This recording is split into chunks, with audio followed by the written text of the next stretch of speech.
The morning it happened, the sky was a dull gray, like the color of silence between two people who used to know how to talk.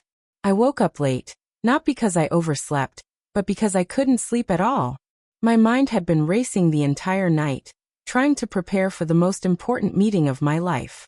I was about to present a strategy proposal to the board of my company, one that could elevate me from senior manager to VP. Years of sacrifice, stress, and skipped dinners were finally supposed to pay off. My husband, Evan, was already up when I came downstairs. He was standing in the kitchen, stirring something in a cup with a slow, circular motion. His back was to me, but his shoulders looked stiff, like he'd been carved into place. "Morning," I said, trying to sound casual, even though our marriage hadn't felt casual in months. He turned and gave me that polite, forced smile, the one that stopped being real after our 5th anniversary. "Morning," he replied, and then handed me the mug. "I made your coffee. Thought you'd need the energy today." It smelled slightly off, like something was different. Maybe the creamer, maybe the beans, maybe just my nerves. I sipped it anyway. "Thanks," I said, swallowing the bitterness. "You'll do great," he added, and I nodded as I grabbed my keys and laptop bag, brushing past him like a ghost. We didn't kiss. We didn't hug. We hadn't in weeks. 20 minutes later, I was in the middle of the conference room, surrounded by a dozen people in tailored suits and polished ambition. I'd barely clicked through the second slide of my presentation when it began. First a wave of dizziness, then nausea. Then my heart started pounding like I'd just sprinted 10 blocks. I tried to keep speaking, tried to hold on to my voice, but the words slid from my tongue like ice on marble. I lost my train of thought. I gripped the podium to stay upright. I could feel their eyes, some concerned, some confused, some barely trying to hide their judgment. I think I need a moment," I whispered, and excused myself from the room with whatever dignity I had left. In the bathroom, I locked the door and collapsed on the tile floor. My vision swam. I couldn't breathe properly. It felt like my chest was caving in. Then suddenly, a terrifying thought hit me. What if it wasn't the nerves? What if it was the coffee? Later that afternoon, after I'd recovered enough to drive home, I walked into our house with trembling hands. Evan was sitting on the couch, flipping through his phone like nothing had happened. "You're home early," he said without looking up. I stood there, holding my breath, trying to read him. My voice was barely above a whisper. "Did you put anything in my coffee this morning?" He looked at me then, and for a split second his eyes widened, just enough to confirm something I hadn't been ready to believe. Then he smiled. "Like what?" "Sugar," he asked, too calm. "Something that made me sick," I said, feeling the tears sting my eyes. "Evan, I had to leave the meeting. I may have lost everything." He shrugged. "That sucks." Just like that. "That sucks." And in that moment, I realized something I'd been refusing to see for over a year. This wasn't a marriage anymore. It was a battleground. And I'd just walked into enemy territory thinking I was safe. I didn't say anything else that night. Just went upstairs and sat on the edge of the bed, staring into nothing. The man who used to massage my temples when I had migraines. The man who once stayed up all night with me preparing for an interview. He had just let me fall apart, and might have helped push me.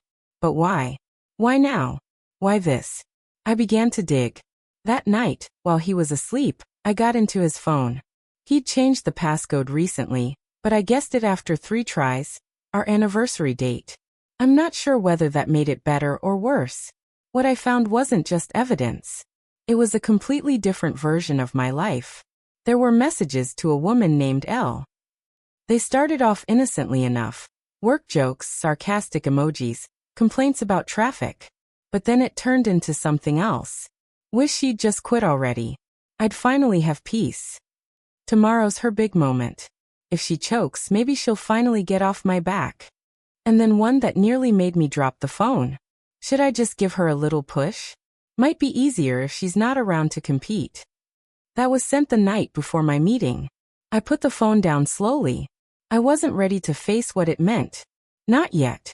But something had shifted in me. I could feel it. The woman who always forgave, who always compromised, who always tried to hold things together. She was gone. In her place was someone else. Someone who was about to unravel every lie, every secret, every calculated act of sabotage. And if Evan thought he could take my life apart piece by piece, he was about to learn what I could do with the truth. I didn't sleep that night. I lay there in bed beside Evan, who was snoring like he had nothing to hide, while my heart thudded with rage. My hands were cold.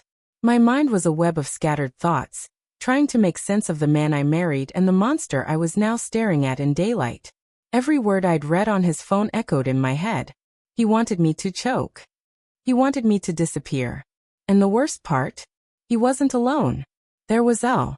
By morning, I was already sitting in the parking lot of a nearby cafe, holding a paper bagel I couldn't eat, and watching Evan's messages auto-sync to my laptop.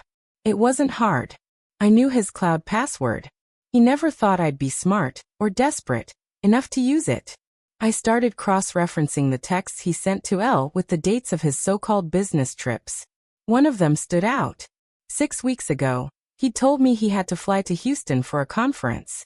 I remember because he left the same day I had to pick up my mother from the airport, alone again. He hadn't even said goodbye properly. Just tossed a backpack over his shoulder and said, "Don't wait up." But in the messages to Elle, there were selfies, smiling, matching robes, wine glasses. The background? A cozy little cabin in Lake Placid. Only a few hours from our house. No business trip. No conference. Just him and her, tangled in hotel sheets, laughing about how I was probably too busy to notice. They were wrong. I noticed everything now. By the time I got home, I had memorized her phone number, her social profiles, and even where she worked. She was a project manager at a local marketing agency. Single. No kids. According to her posts, a big fan of authenticity and inner peace. I wondered how peaceful she'd be if she knew what Evan had planned for me.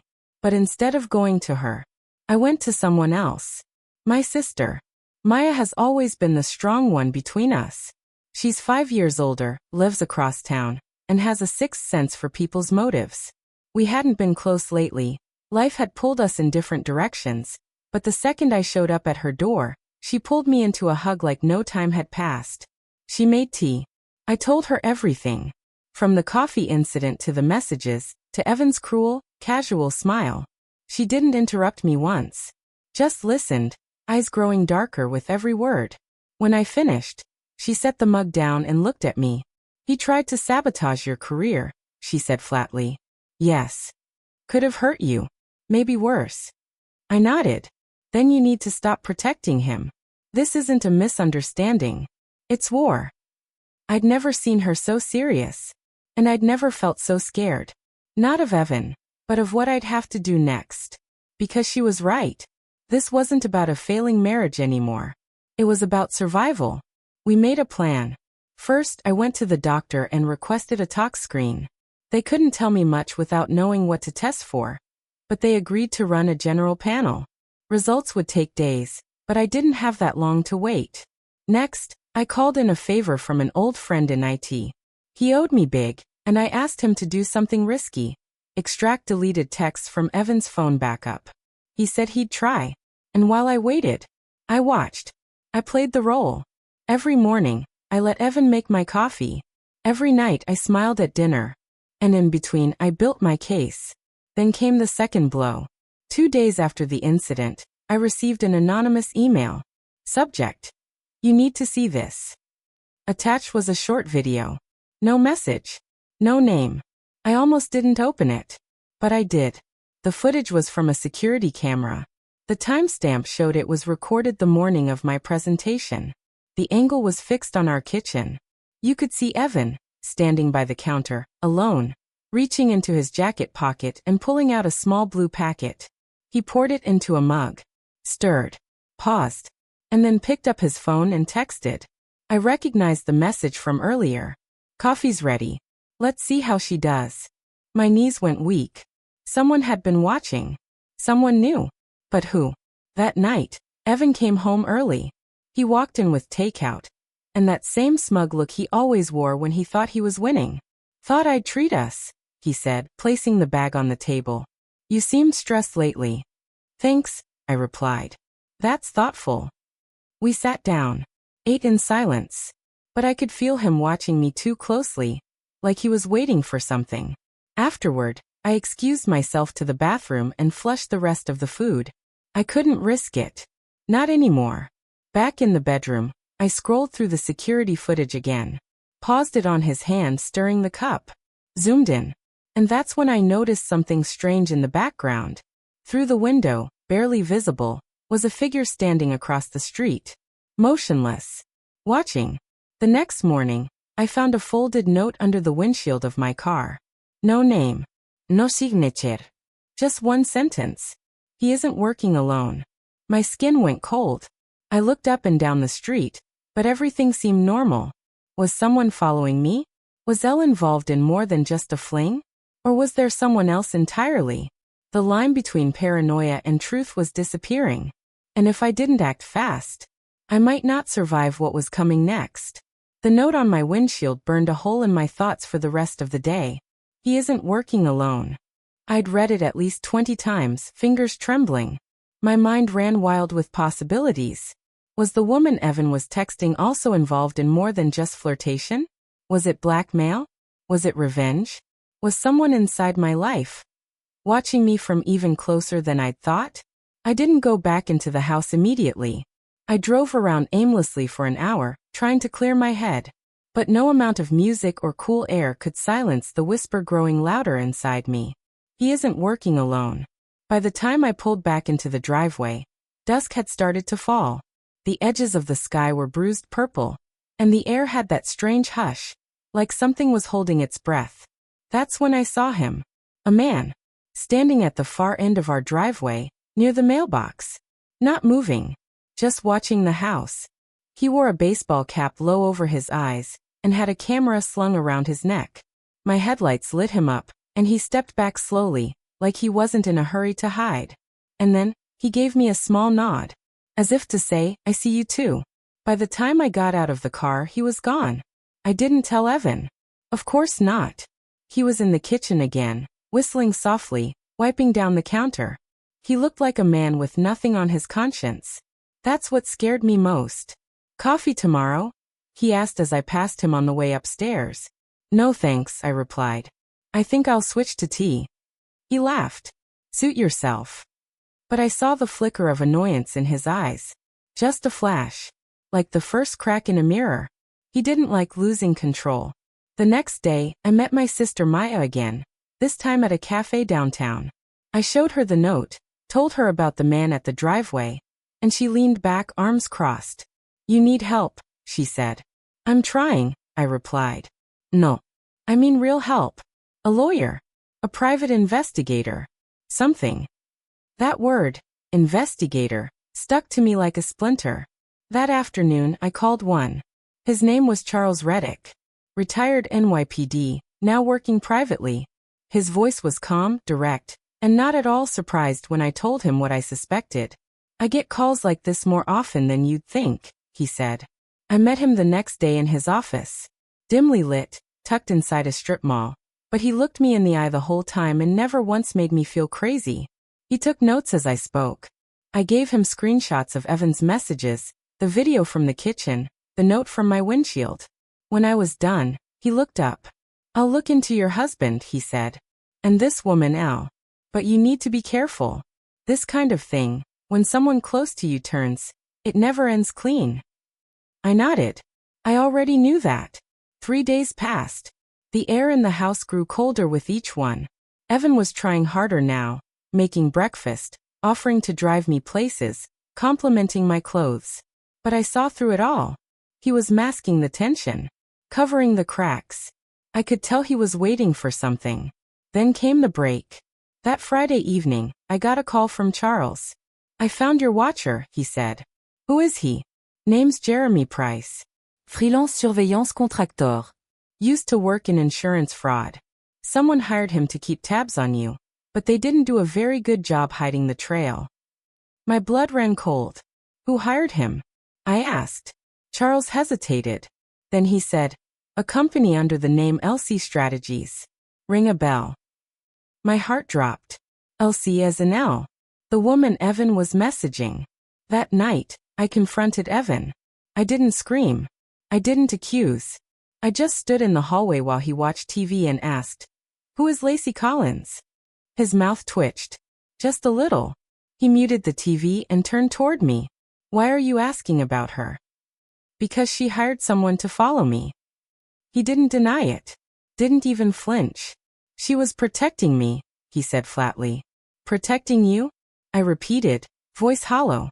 "In case you went off the rails." I laughed, a cold, bitter sound I didn't recognize as mine. "Off the rails?" I said. "You drugged me before the biggest meeting of my life." "I didn't drug you," he snapped. "It was just a mild beta blocker. To calm you down." My vision went red. "You had no right. You were obsessed," he hissed. "Obsessed with winning. With being perfect. With making me feel like nothing." There it was. The truth under the lies. "You wanted to bring me down," I said slowly. "No," he said. "I wanted to remind you that you're not invincible." I don't remember walking out of the room. Or driving to Maya's. All I know is I ended up there, in her guest room, sobbing into a pillow. He wanted me to break. Not leave. Not heal. Just break. That night, I got a call from Charles again. "There's one more thing you should know," he said. "Go ahead. The man who sent you that security footage?" I traced the IP. I held my breath. "It came from inside your company." Silence. "What?" "There's someone at your job who's been watching out for you. Someone who knew what Evan was doing. But they haven't come forward." I sat there stunned. Evan wasn't the only one hiding something. Someone inside my world, inside my career, had seen it all. And they weren't finished yet. I didn't go to work the next day. Instead, I sat in Maya's living room with a blanket wrapped around me and stared at the floor like it might whisper the answers I couldn't find on my own. Someone at work had sent me that video. Someone had seen Evan tamper with my coffee. But why didn't they come forward? Why do it anonymously? I called Charles again. "Can you dig deeper?" I asked. He agreed. Later that afternoon, I checked my email and found a new message waiting. No subject. No sender. Just this. "Look closer at who vouched for Evan's consulting contract last year. You missed something." Attached was a spreadsheet from my company's internal project directory. I opened it. The room spun a little. There it was. Buried in an old file from 8 months ago. Proposal approval. Evan Branner, Strategic Workflow Consultant. Referred by Andrea Fields. Andrea. My assistant. My closest confidant at work. The woman who had lunch with me twice a week. Who had cried with me after my miscarriage. Who had helped plan Evan's surprise birthday party last year. She vouched for him? She brought him in? I stared at her name for what felt like hours. My hands were shaking so badly, I had to set the laptop down. I didn't want it to be her. I didn't want to believe it. But the pieces began fitting together in a way that made my stomach churn. Andrea had access to my calendar. She had access to my computer. She was the one who had helped me finalize the presentation for the board meeting. The one I collapsed during. How long had she been helping him? I didn't tell Maya. Not yet. Instead, I went into the office the next morning. For the first time in a week, I dressed like the woman Evan had tried to erase. A fitted blazer, heels that clicked with purpose, and my hair pulled back so tight it gave me a headache. I walked in, calm on the outside, burning inside. Andrea greeted me with her usual warm smile. "Hey, I didn't expect to see you today. Feeling better?" "Ist sehr daher." "Much." We walked to my office. She handed me a latte. "My usual." "Thought you could use a pick-me-up," she said. I took it, smiled, and set it down without taking a sip. Then I shut the door behind us. "Did you recommend Evan for the consulting gig last year?" I asked. Her expression didn't change. "Yes," she said. "He needed the work. You said yourself he was struggling to find footing after leaving his last firm. You didn't think it was important to tell me?" "I figured you knew." I leaned forward, eyes locked on hers. "Did he tell you to give him access to our system?" She blinked. Slight. Barely noticeable. But it was enough. "I don't know what you're talking about," she said too quickly. "Andrea," I whispered, voice breaking. "He drugged me." He nearly ruined me. And you, I stopped, chest tightening. You helped him. She looked away. I didn't mean to. There it was. The quiet confession. I thought he was trying to help you. At first, she added, voice cracking. He said you were falling apart. That you needed support but wouldn't accept it. And then he said you were pushing him out. That he couldn't take it anymore. So you helped him sabotage me? I didn't know what he was doing, she cried. Not at first. But by the time I realized, he had already crossed too many lines. He said if I backed out, he'd tell the board I leaked confidential data to him. That I gave him your strategy document. And did you? Silence. Then a nod. I stood there, sick to my stomach. I wanted to scream. Throw something. Call security. But I didn't. Instead I said, leave. Now. She blinked. I'm not pressing charges. Not yet. But you are never to contact me again. Not through work. Not through Evan. Not through anyone. Andrea's face crumbled. But she walked out without another word. That night, Maya sat beside me on the couch as I told her everything. He turned my closest friend against me, I said. He used her to get into my world. And I let him. Maya was quiet for a long time. Then she said something I'll never forget. Evil doesn't always wear a mask. Sometimes it wears the face of someone you've loved for years. I cried in her arms for what felt like hours. A day later, the doctor's office called. The results of my tox screen were back. They found traces of a beta blocker in my system. One that would have caused the exact symptoms I experienced. Chest tightness, dizziness, confusion. They asked if I wanted to report it. And for the first time, I said yes. That weekend, Charles met me in a diner off the highway and handed me a thick folder. I think this is what you've been waiting for, he said. Inside were transcripts, bank records, a complete timeline. It showed Evan had received 3 separate payments from LC Strategies over the past year. But one detail stood out. One of the payments came from Andrea Field's personal account. That meant this went deeper than manipulation. This was conspiracy. And the only reason it didn't destroy me completely was because someone, an anonymous watcher, had warned me in time. As I left the diner, I got a text. No contact name. Just a number I didn't recognize. Now you know. Be smart. He's not done yet. I stared at the screen. Was it Charles? Was it the mysterious figure across the street? Was it someone else? And what did they mean by not done yet? Evan had already broken every part of my life. But maybe he wasn't finished. Maybe the final blow was still coming. When I walked into the attorney's office, I wasn't the same woman Evan used to mock. No more guessing. No more wondering if I was crazy. I had proof. I had names. I had time-stamped video and testimony. And I had nothing left to protect except myself. The lawyer's name was Meredith Sloan. Sharp, composed, and thorough. The kind of woman who didn't waste words or time. She reviewed the folder Charles gave me, her expression tightening with each page. You realize what this means, right? She said quietly. Ido. She closed the file slowly. This isn't just a toxic marriage. It's criminal. You've got grounds for a civil suit. Possibly criminal charges. Attempted interference with medical safety, corporate sabotage, maybe even conspiracy to defraud. I nodded. Do you want to proceed? My voice didn't shake when I answered. Yes. I want to file. The suit was formalized within 48 hours. Evan was served while he was at work, his new office, where he'd recently started consulting full-time. I wasn't there to see it. But I wish I had been. The man who once stood smug in my kitchen, holding a cup of poison disguised as affection, now had to answer for every ounce of quiet harm he poured into our life. He called me that evening.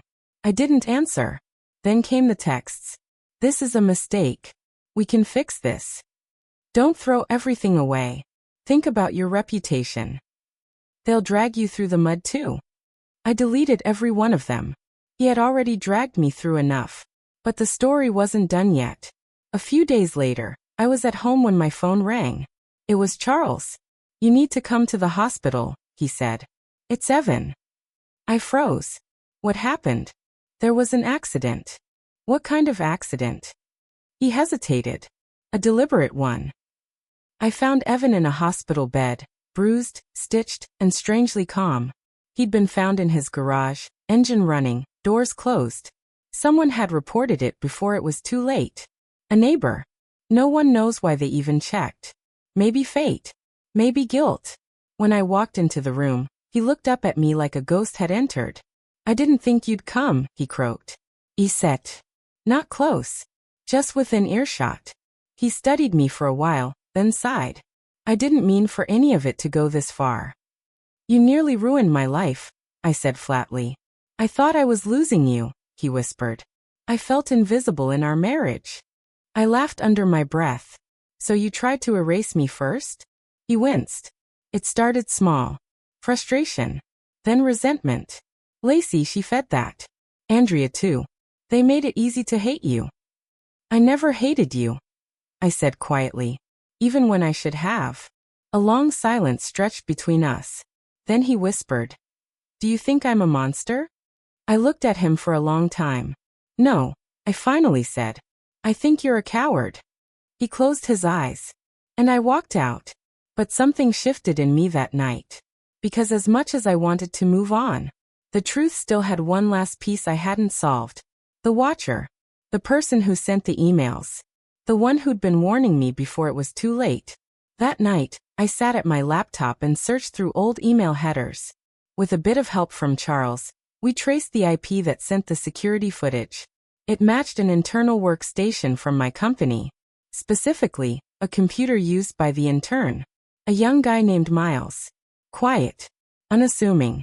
Always wore headphones. Barely spoke to anyone except Andrea. I called him in the next day. He sat down in my office nervous. Miles, I said gently, why did you send me those emails? He didn't pretend. He just looked at me with guilty eyes. I saw him tampering with your coffee that morning, he admitted. I was in early and waiting for Andrea in the car. I saw Evan through the kitchen window. I didn't know what he was putting in, but it didn't look right. And I couldn't just ignore it. Why not come forward? I didn't think anyone would believe me. I'm just an intern. And Andrea, she scared me. I nodded slowly. You saved me, I whispered. You may not realize it, but you did. Miles blinked, and for a moment, the air between us softened. There are still good people in the world, even if they hide in the quietest places. A week later, Andrea was terminated from her position. No warning. No fanfare. The company cited ethical violations and breach of trust. As for Evan, he was facing civil charges and awaiting the outcome of the investigation. I didn't need revenge. I didn't need him to suffer. I just needed him out of my life. But here's the strange part. Sometimes, I still wake up thinking I'll find him in the kitchen. Still smell coffee in the air. Still wonder if he'll turn and smile, pretending nothing happened. But then I remember. I'm not that woman anymore. And I never will be again. It had been 3 months. 3 long months since the hospital visit. Since the lawsuit. Since I watched the version of my life I once fought to keep finally collapse for good. I moved out of our house and rented a small place across town. Nothing fancy. Just quiet. The kind of quiet that doesn't feel like punishment. More like a reset button. I didn't check in on Evan. I didn't respond to the occasional messages from mutual friends asking if I was okay. I didn't owe anyone answers anymore. But one morning in early spring, a letter arrived. Handwritten. No return address. Just my name on the envelope in a script I hadn't seen in years. Inside was a single sheet of paper. It was from Evan. I won't ask for forgiveness. You already gave me more than I ever deserved. I don't know why I did what I did. Not in a way that makes sense out loud. I used to blame you. Then I blamed the pressure. Then I blamed the world. But the truth is I was scared. Scared of becoming irrelevant. Scared of watching you rise while I stayed still. It wasn't the coffee that morning that broke us. It was every little moment before that, when I could have spoken honestly but chose silence instead. I don't expect you to believe this, but the moment I saw your name on the hospital visitor log, I knew I'd already lost everything. I'm leaving the state. Starting over. Alone. I've signed the paperwork. The house, the finances, they're yours. Charles will deliver the rest. Please live your life. The one you always fought for. The one I tried to dim because I was too afraid to face my own. You didn't deserve what I did to you. But I hope one day, someone will give you the kind of love I never learned how to give. Evan. I read the letter 3 times, my fingers gripping the edges so tightly the paper creased. Then I set it down. And cried. Not because I wanted him back. Not because it undid the damage. But because for the first time in over a decade, I saw the real him. The broken, angry, terrified version hiding behind the polished lies and calculated cruelty. It didn't excuse what he'd done. But it made sense of the wreckage. Charles stopped by that evening to deliver the final legal files. As he handed me the folder, he said, "It's done. He's gone." I nodded. I read his letter. "You okay?" I thought about it. "I'm not sure," I admitted. "But I think I will be." In the following weeks, I slowly stitched my life back together. I returned to work, stronger, more grounded. The board reinstated the presentation I'd missed, and even offered me a second chance. This time I nailed it. They promoted me 2 weeks later. Not because I was a survivor, but because I was a force. One afternoon, I met Miles for coffee. He had just accepted a full-time position at the company. As we clinked our mugs, he said something I'll never forget. "You didn't just fight for yourself. You changed how the company sees everything. People talk about it. The way you didn't fall apart." I smiled. "Maybe I did fall apart," I said. "But I built something better from the pieces." And Maya? She stood by me through every step. We're closer now than ever. There are some scars you only compare with those who bled with you. She bled with me. She never let me forget who I was. Who I still am. Sometimes I think about the woman I used to be. The one who second-guessed herself. Who swallowed discomfort and called it love. Who smiled through poison and said, "Thank you." She's gone. In her place stands a woman who knows better. Who sees the danger in silence. The strength in leaving. The healing in facing the truth, no matter how much it burns. I never responded to Evan's letter. I didn't need to. He wrote it for himself. And I forgave him quietly, in a way that freed me, not him. Because redemption doesn't always come with a reunion. Sometimes, redemption is the peace you give yourself after surviving a war someone else started. And every now and then, when I sip coffee in the morning light, I remember. Not the bitterness. Not the betrayal. But the moment I chose to rise, no matter who tried to pull me under. That's the kind of love I believe in now. Not the love we're given, but the love we reclaim. The end.